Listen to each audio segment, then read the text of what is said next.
Hello students, आज Bohr model में हम लोग देखेंगे क्या डिफेक्ट्स थे जिसकी वजह से बोहर मॉडल को रिजेक्ट किया गया।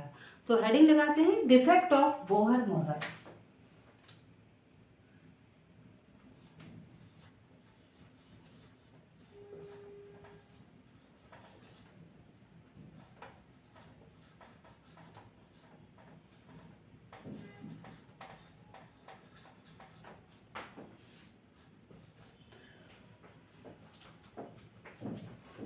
सबसे पहला डिफेक्ट था बोहर मॉडल में,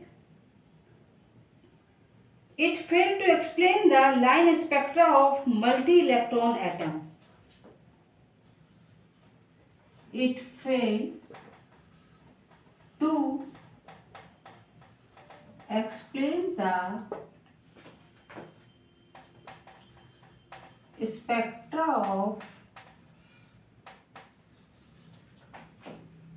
spectra of multi electron atom.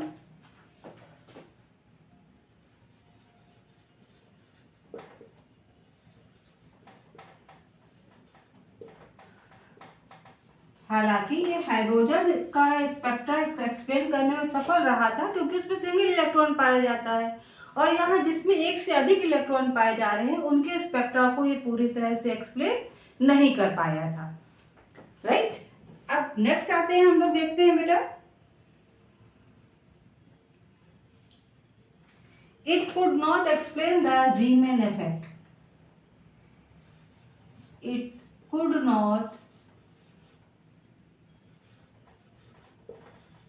explain the Zeeman effect. Zeeman effect क्या होता है? Zeeman effect होता है कि Zeeman effect होता है splitting of line in the magnetic field. Magnetic field में जो स्प्लिटिंग होती है उसको एक्सप्लेन करता है Zeeman effect, और उसको ये एक्सप्लेन नहीं कर पाया। ज़ीमैन इफेक्ट क्या है? Splitting of line in magnetic field. Next है जो पॉइंट इसका था, could not explain the intensity of the line. Could not explain the intensity of line. Spectrum में जो लाइन आ रही थी उसकी इंटेंसिटी को भी ये एक्सप्लेन नहीं कर पा रहा था। कैसे एक्सप्लेन करता? क्योंकि मल्टी इलेक्ट्रॉन एटम के स्पेक्ट्रा को ही एक्सप्लेन नहीं कर पा रहा था, तो उसमें जो मल्टी लाइंस आई थी उसको भी एक्सप्लेन नहीं कर पा रहा था। राइट, नेक्स्ट पॉइंट जो आता है हमारा वो क्या है? It could not explain the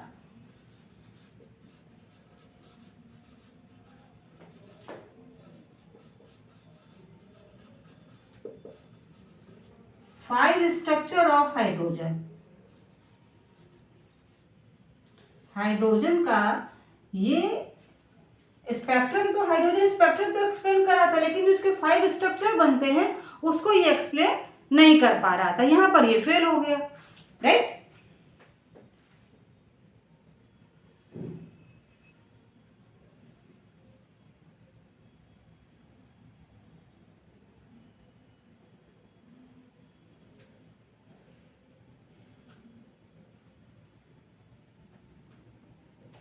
Bohr assumes, next जो पॉइंट है उनको हम लोग देखते हैं। Bohr assumes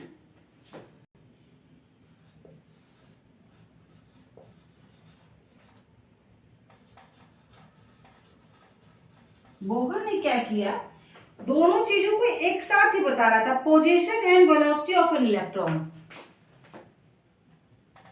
assume to explain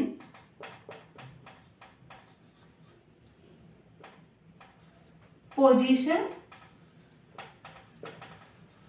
and velocity of electron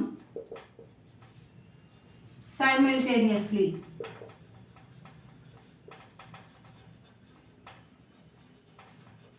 which is not possible, जो कि संभव नहीं था। जो इन्होंने ये बताया ये संभव ही नहीं था कि एक साथ दोनों चीजों को एक्सप्लेन किया जा सके। नेक्स्ट पॉइंट पे आते हैं हम लोग।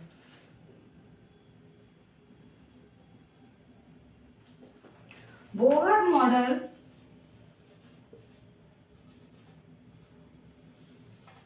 can't explain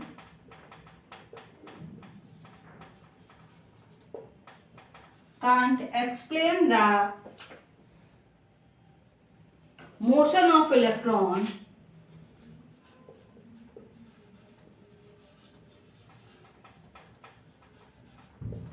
Bohr model can't explain the motion of electron in three-dimensional space. In three-dimensional space. तो इन बातों में बोहर मॉडल जो है ये इसके डिफेक्ट थे जो कुछ बातों को हमको समझा नहीं पाए, जिसकी वजह से ये रिजेक्ट हो गया। तो नेक्स्ट टाइम पे हम लोग नए टॉपिक के साथ उपस्थित होंगे। आज के लिए इतना ही रखते हैं।